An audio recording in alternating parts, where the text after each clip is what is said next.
Good afternoon. Vaccines are at the heart of a government strategy to manage COVID-19.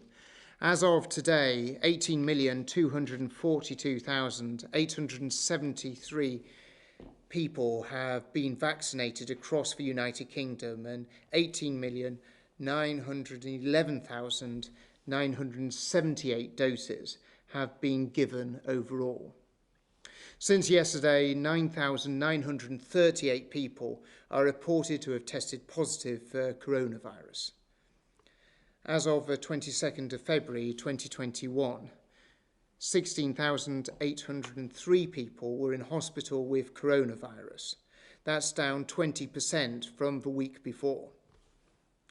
And sadly, of those who have tested positive for coronavirus across all settings, 121,747 are reported to have now died. That's an increase of 442 fatalities since yesterday. And our thoughts are very much with the families of those who have lost loved ones to this virus.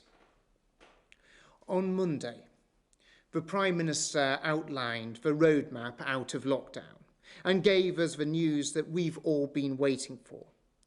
We can now plan for the return of all pupils to schools and colleges as part of a roadmap for leaving lockdown.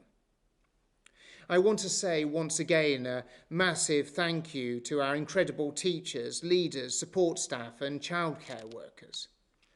You have been going above and beyond to keep schools and colleges open for vulnerable children and children of critical workers, and to keep the remainder of young people learning when they're at home.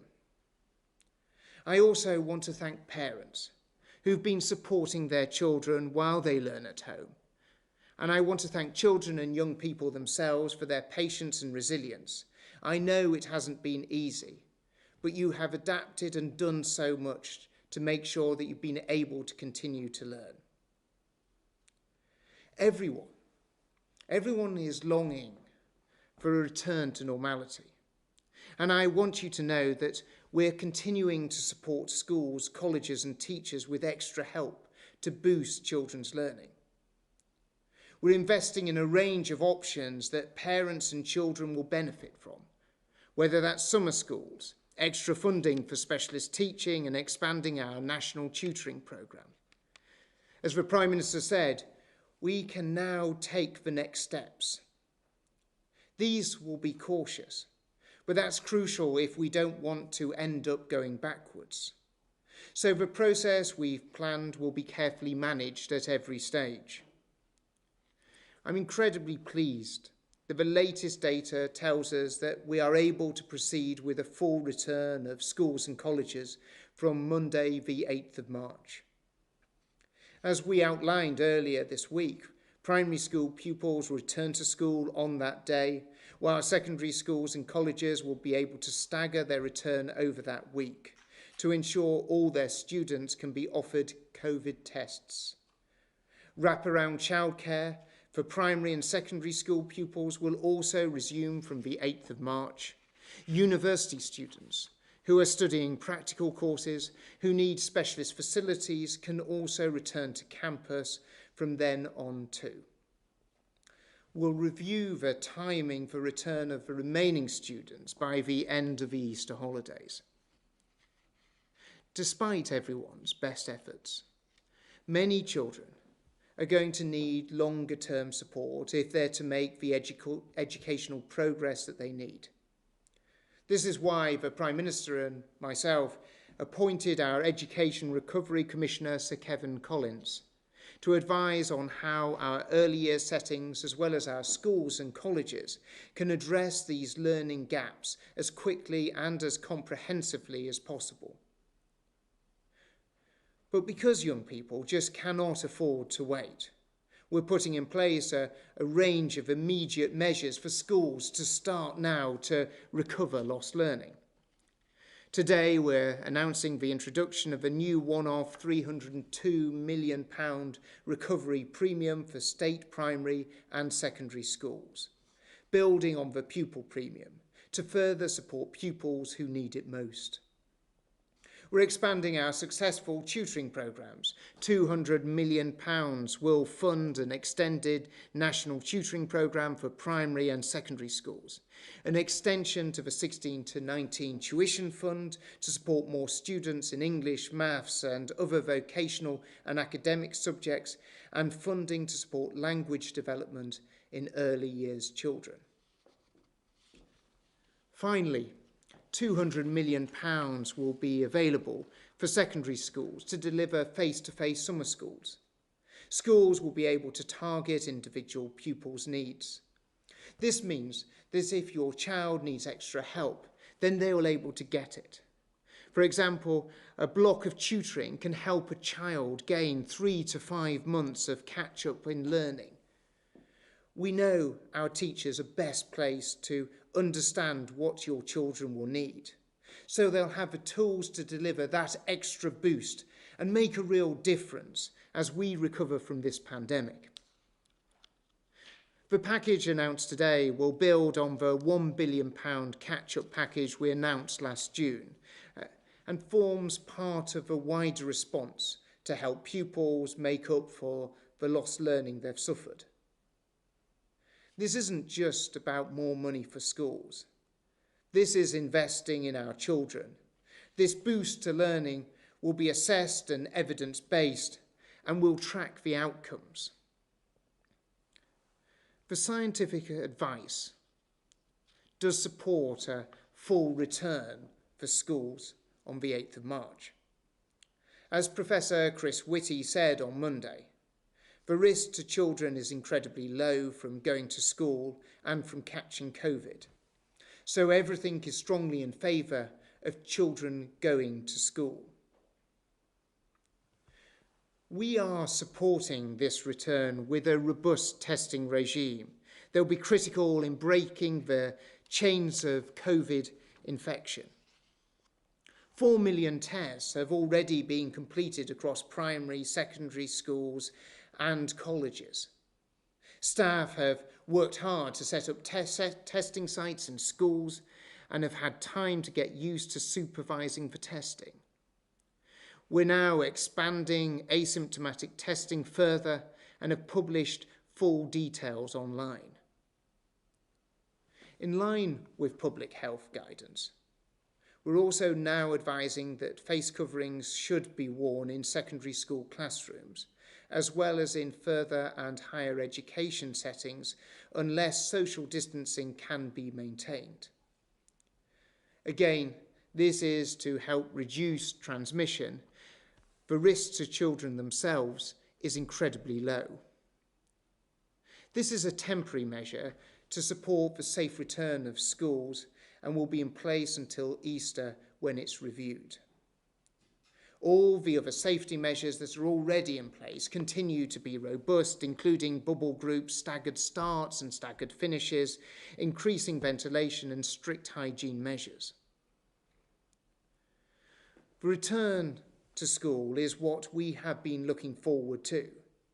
It is time for children to be back in school, learning and playing with their friends. But we must also look to the future. No child should have their prospects blighted by the pandemic, and I'm determined that this isn't going to happen. Tomorrow we'll be setting out the details on how grades will be awarded this summer. While I cannot preempt that announcement, I'm very pleased to say that it will confirm that this year we're putting our trust firmly in the hands of teachers.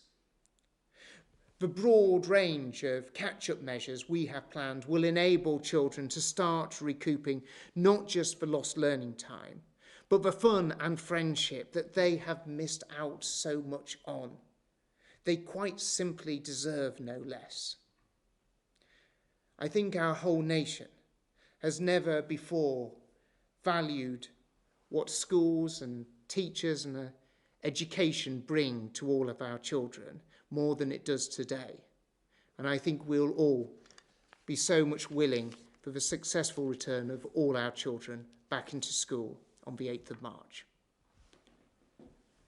Now we're going to have the opportunity to turn to Mark from Yorkshire, who's got the first question. Hello. If decisions are driven by the data, and the data is better than expected, will the roadmap out of lockdown be accelerated? Thank you. Well, as the Prime Minister said, that there are no plans whatsoever to uh, be moving ahead of the dates that have already been given. We want to give public as well as business the confidence and the assurance as to when these next steps are going to be happening, but there are certainly no plans to be moving ahead of that. Jenny, I'm not sure if there's anything you wanted to add. Probably just to reinforce the fact that the timelines have been set for very good public health reasons. We need to be able to see the change in infection rates, the development of illness, the effect of the vaccine and the effect on hospitalisations in the NHS. And all of that takes a time, and it usually takes a week or 10 days or so for a particular intervention to embed. So one of the positive things from my perspective from the schools starting back is we have a really good clear window now to see, to make sure that what we expect to happen does actually happen and then review. So I think certainly we will be looking to keep those timelines as much as we can. Next we turn to Lauren from Tonbridge. Hello. With the new roadmap for reopening the country, it was mentioned that all legal limits on social contact will be removed by the 21st of June at the earliest. Does this include the use of masks and PPE indoors? If not, how long do you think this rule will apply? Jenny, if I can turn to you. So I think I go back to the points that we've just made about being really clear about the impact that different interventions have and these lifting of measures as we go forward. One of the things we know, of course, is that doing things outside is ever so much safer than doing things inside. Ventilation, we know, is really important, and fresh air is always reduces, if you like, the density of the virus. So outdoors is not so much of an issue, and you'll see that coming through in the guidance and the roadmap. I think we have to look at these different interventions, look at the data as the roadmap says, and check where we are. And I think, as I think Sir Patrick said earlier this week, that as we get into the autumn, when winter comes in and we spend more time inside, then again we may be looking at it. But it's quite possible over summer months, as we did last year when we see rates drop, that we would not need to be wearing masks all that time, and obviously PPE actually is very much for clinical use. Face coverings clearly is for general use. So I think summer period is generally, we think, is a much safer period for us with less need for interventions, but I think that doesn't rule it out as we go into winter periods again. And as the Secretary of State has said, and the roadmap sets out, we have to stick very much to looking at the evidence and then acting on that as we go forward. Next, we turn to Branwen Jeffries from the BBC. Branwen. Education Secretary, you've provided short-term cash today, but when will you have a long-term plan to help children recover? And you've said just now that if your child needs help, they will get it. Is that a promise that parents can hold you to? So, Branwen, what we all want to see is we want to see all of our children back into schools. We know that schools are the very best place for all of our children. And as part of this £700 million package that we are rolling out, building on the £1 billion that we announced last year, we're giving schools the tools that they need in order to be able to deliver for all children in that schools. But it is a real sense and a real belief that we can help all children within the education system. This is why we've taken such a broad range of measures, but given schools the flexibility in order to be able to sort of make sure that it's properly targeted to the children who need the most help. And in terms of when further details about the more mid-term and long-term reforms that we'll be seeing. As you'll be well aware, we just pointed to Kevin Collins just a couple of weeks ago. We want to give Kevin a little bit of opportunity, and we're already doing an extensive amount of work in terms of engaging with schools, teachers, parents and children themselves in terms of looking at what are the next steps to best be able to boost their education and actually come out of this pandemic stronger, bolder, being able to deliver a better and stronger education system for every single one of our children. Branwen, do you have another question? Just to follow up on that point, you seem to be promising every parent that if their child needs help, they will get it. Is that a promise they can hold you to?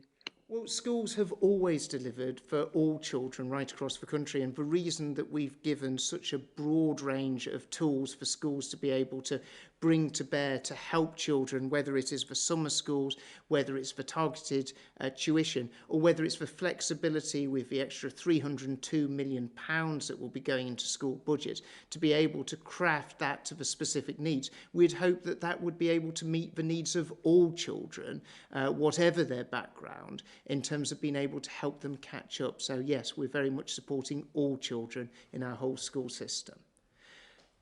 Next, if we move to Dan Hewitt at ITV. Dan. Thank you, Education Secretary. 2 questions. I'm happy if you answer them yes or no if you want. Are school days going to be extended to help up with the catch-up programme? And are summer holidays, or could summer holidays be cut short this summer to help children catch up?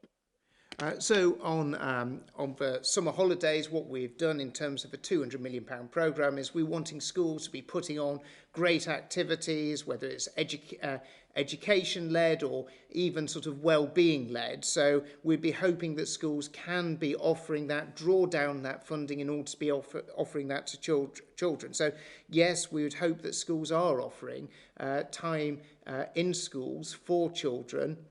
And that's why we've put the funding there. In terms of, you ask about lengthening the school days, as part of this plan, it's not part of a plan in terms of lengthening school days, but as I've touched on in the past, what we're wanting to do is we're wanting to see a real change, a step change in what we can deliver in terms of our schools. That's why we're taking this in-depth look at how do we drive results, how do we drive attainment, how do we drive the chances of youngsters from the most disadvantaged backgrounds. And that's why we've asked Sir Kevin to do this extensive look at education and what reforms, what changes we can bring about. Dan, I'm not sure if there's a follow-up question. Yeah, well, you mentioned exams earlier, so I'll ask about that. Can we assume then that it's going to be full teacher assessment on exam results this year, no algorithms? And how will the appeal process work in that case? Well, as I've said many times before, we're putting our trust in teachers. That's where the trust is going. There's going to be no algorithms whatsoever, but there'll be a very clear and robust appeals mechanism. But I'm afraid you're going to have to forgive me. It's right that this is announced to the House of Commons and not to yourself. So sorry about that, Dan, but that will be happening tomorrow. So just a few more hours to wait. Next, if we can turn to Ben at LBC. Ben. Thank you, Secretary of State.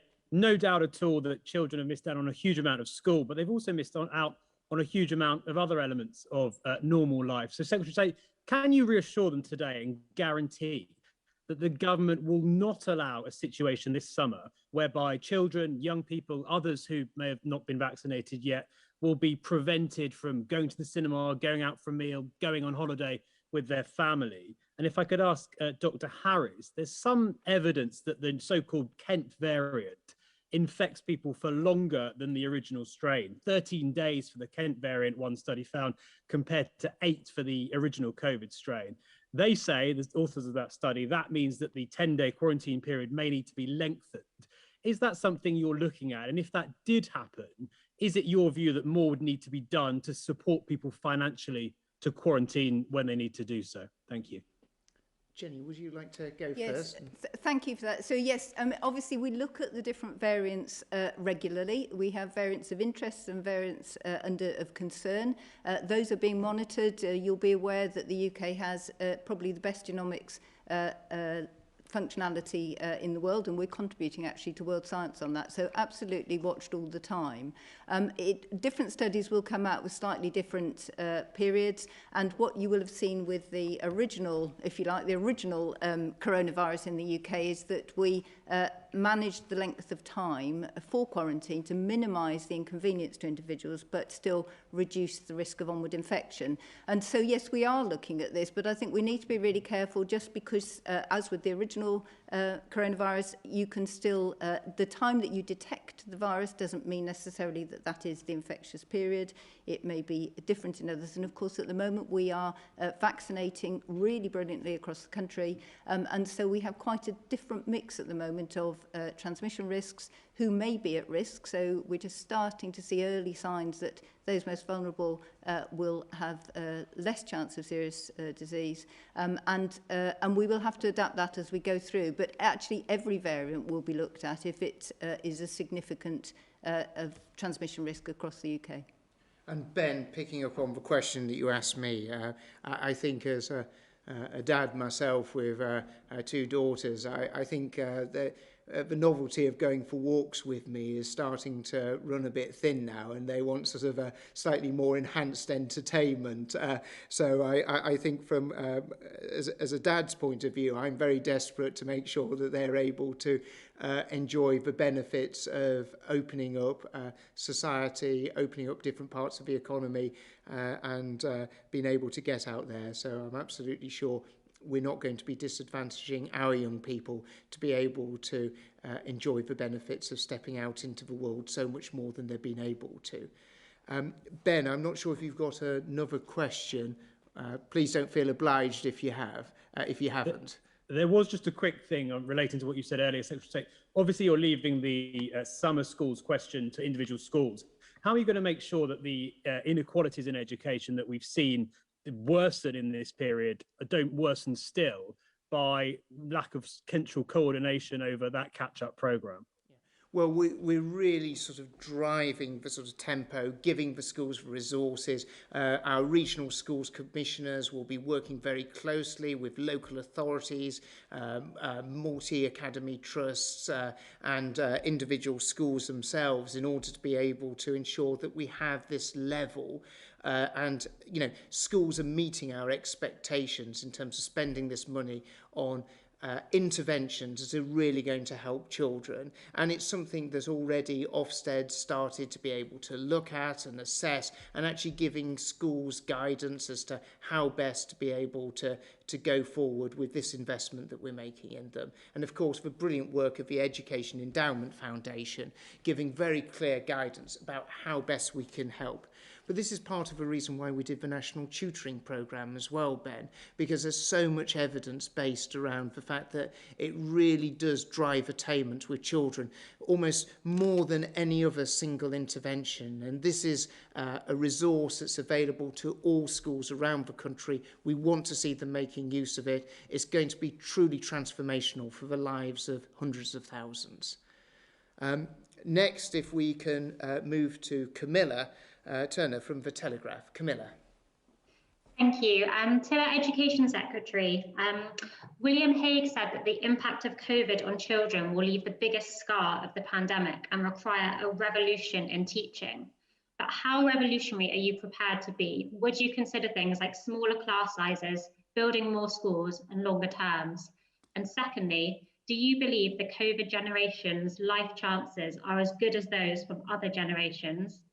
And to the Deputy Chief Medical Officer, much has been said about the damage to children's education, but what assessment has been made of the damage to their wider development by not being able to play with their friends or see their grandparents? So, Camilla, if I take the 2 questions that you sort of posed me and then hand over to Jenny, we do need to see, we always need to have children at the heart of everything that we do. Every intervention, every change that we make to our schooling system has got to be focused on one thing, and that's driving change and improvement in terms of the outcomes that children are going to have. And that's what we've tasked Sir Kevin to do. And there's a number of areas that we need to be looking at, and it is the, one of those is making sure that we're always driving up the quality of teaching, making sure that children are getting the very best teaching in the classroom. Also, the second item is looking at the time that children are spent actually learning, having the benefit of being able to pick up knowledge. And the third element is making sure that we're targeting children in the best possible way, making sure that those children that need those interventions, that we're delivering on that. It would be wrong of me to try and preempt what Sir Kevin is going to come forward with, but there is a real appetite and a desire to make sure we deliver the absolute most for every single one of our children, but that's going to be based on evidence of what works, and what works is going to be what drives us in terms of reforms and changes that we need to deliver for all our changes. And coming on to your second point about the life chances of this COVID, children who have been at school during this period of this COVID pandemic.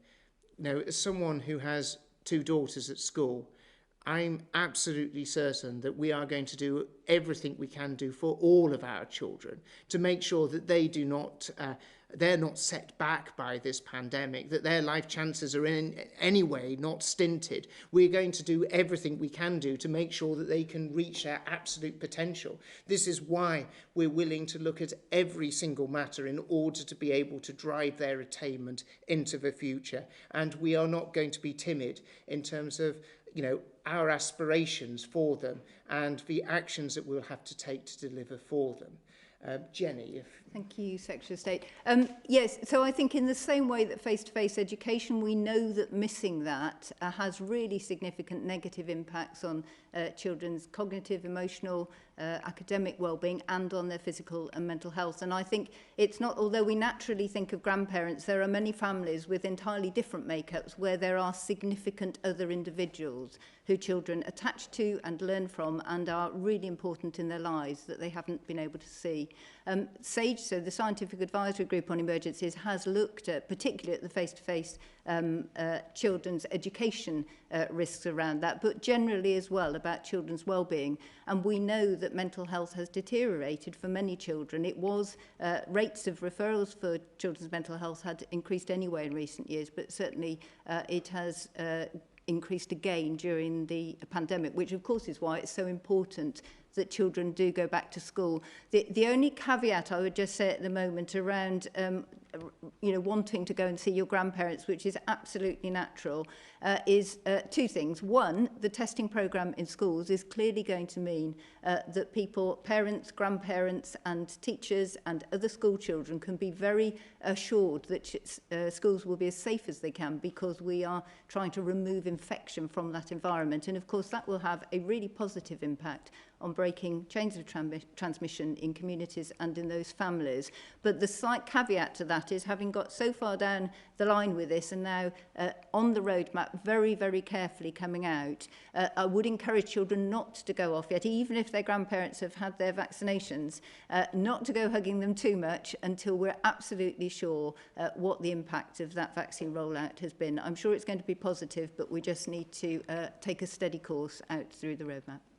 Camilla, I know you managed to get 3 questions into your first question, but I wasn't sure if you just got one very short one to sort of follow up.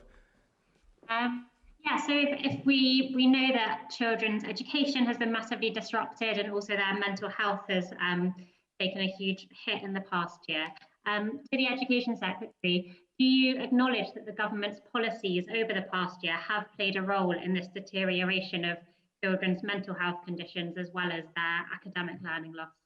Well, what the government has done is we've got one of the most impressive vaccine rolls out of any major industrial country anywhere in the world, by taking the big decisions that the Prime Minister had to take early last year, when many people were saying they weren't necessary. This has actually created a very clear pathway as how we rebound out of this. And of course, as you all know, Camilla, I always want to see children in schools all the time, because I see the value that they get, I see the pleasure that they get, but we know that there have been children not being in school is something that we never want to see, and obviously children do lose out as a result of that, and that's why we've got the £700 million package today in terms of rolling out to schools to support them, and we're looking at very much solutions that support a child and help a child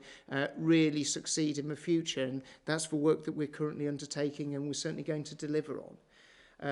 Next, if I can go to Will Hazel at VI. Will. My first question is on the twice weekly home COVID testing, which secondary school people, how are you actually going to make sure that they do that? And would you like to take this opportunity for to ask parents to check that they're doing that each week? And then secondly, on summer schools, who's actually going to staff these classes over the holidays? And would you like to see teachers actually take some time out of their holidays to help run those?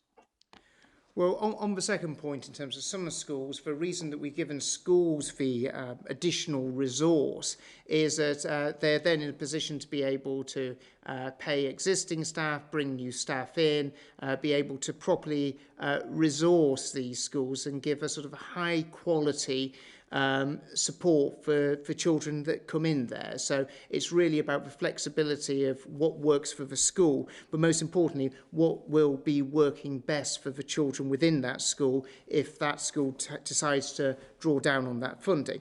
And in terms of a twice weekly testing, yes, I very much would hope that parents would be there to support the children in doing this.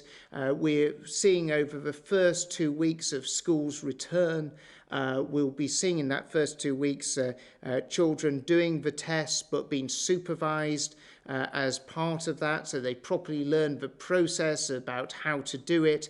But that's, following on from that twice weekly testing regime, I certainly hope that parents will be encouraging and supporting children in doing that. But we're also asking schools to keep open a asymptomatic testing centre. So if children haven't been able to get the support or the help that maybe they need to do the test at home, it's possible to do the test in school as well.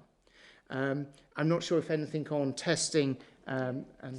Just to add to that, I think the way that NHS Test and Trace have set this up, it is important that those tests are reported back, and for 18-year-olds and above, that's obviously an independent process. For 12 to 17-year-olds, as the Secretary of State has said, then that is an adult overseen process. But I think it's really important people understand these are very, very simple things to do. Many of the public are doing this now if they perhaps go into work or if they're a healthcare worker. And in fact, what's being set up for schools and for staff in schools is very similar to what happens for healthcare workers. So I think staff can be particularly assured that that same sort of testing, spacing and approach is there for them and for their pupils. So I think inherently safer environments in schools as we go forward with this additional testing mechanism. And Will, to add, we've obviously seen testing rolled out since January across education settings. It's been taken up with enormous enthusiasm. We've also seen the rollout of home testing in terms of workforce, and the reporting back on this has been incredibly positive, with one of the highest rates of return of any workplace setting being within schools. So all the initial indications are it's been an enthusiastic embracing of self-testing, and we look forward to seeing that expanded further. Will, I'm not sure if you'd got a quick follow-up question or if there's anything else. Just a quick, if I may. It's on for secondary school pupils to wear classroom. In August, Boris Johnson's children wearing masks in classes was nonsensical, and that you can't expect them to learn with face coverings. I was just wondering if you agree with them. So we've always said, Will, all the way through this, is that we'll always follow the best scientific, medical and health advice. And when we have that advice come forward, that's obviously quite rightly the advice that we follow.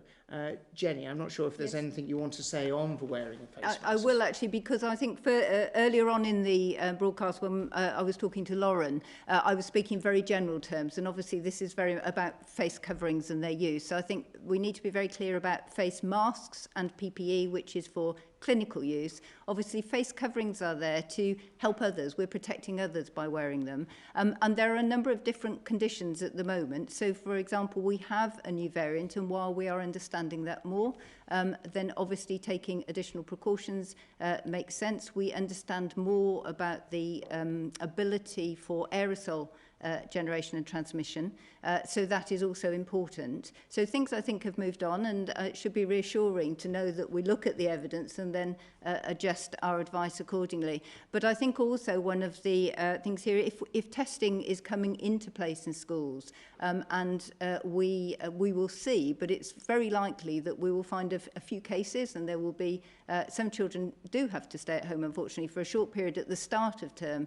But then over time, what will happen is those school environments should be free, more or less free of infection. And at that point, as the Secretary of State has said previously, around Easter time, then obviously that is another issue to consider. It is important. Many children can't communicate well, particularly small children, which is why this hasn't been suggested for primary schools. And really important to understand that any child or any adult or other pupil helping them who needs to be able to be seen to communicate effectively, then there are exemptions for this, just as there are for our general use of face coverings in public. Thank you, Will. Next and finally, we move on to Amy Gibbons from the Times Educational Supplement. Thank you. Education Secretary, are you worried that teachers' faith in your department has plummeted to the point where 96% lack trust in your handling of the pandemic? Well, Amy, thanks ever so much for coming to ask a question. What we're focused on is making sure that all children are back into school at the right time and the best possible moment. That's going to be the 8th of March. We know that children benefit most of all from being in school. We know that children need to be in school in terms of not just their education, but their mental health and their development, and that is why our focus is making sure that they are back in school on the 8th of March, and it's something that I know so many teachers are also very keen to see because they want to be welcoming their children as well. Well, I'd like to take the opportunity to say thank you everyone for tuning in, and thank you for all you're doing to make sure everyone in the nation is safe. Thank you.